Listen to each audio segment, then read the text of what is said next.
Doki Doki asks, why don't animals just evolve photosynthesis?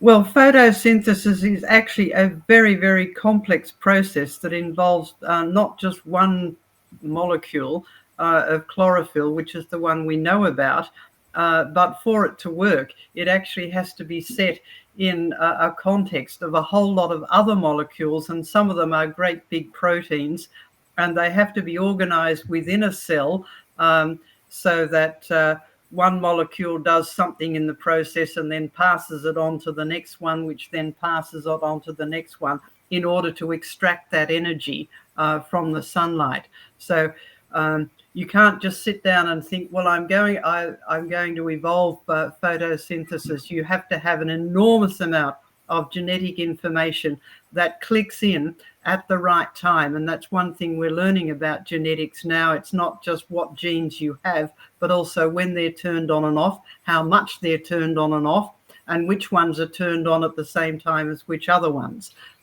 So it's a far more complicated process than just being able to evolve chlorophyll. Now, if you're a turtle, you probably would have ignored Diane's answers there, because you already have a source of chlorophyll in your diet when you eat some of the jellyfishes, because the jellyfishes, which almost look like transparent glue, actually sometimes have little organelles in them which they borrow from the ground, and they have chlorophyll in them. So you get a much better diet as you eat jellyfish than otherwise you would think. I mean, I've been fishing on Moreton Bay all my life, and you take your motorboat out and you dive through millions of jellyfish, and you hear cut, cut, slice, slice, slice. Of course, it is helpful to know that those jellyfish bits will regenerate. So turtles have got a guaranteed food supply, but it's not something that jellyfish is evolving. It's something it's taking in from an environment which is already there. So a good reminder, Diane. Anything else, Sam?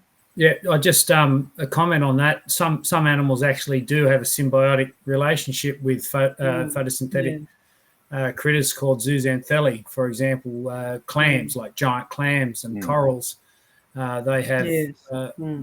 But it's not part of the clam itself. But it actually helps make the clams look incredibly beautiful. And interestingly, when the clams get stressed, they'll expel the zooxanthellae. And they'll become bleached, have a bleached appearance. So, it's a complex symbiotic relationship where they both benefit, but the clam itself doesn't have chlorophyll.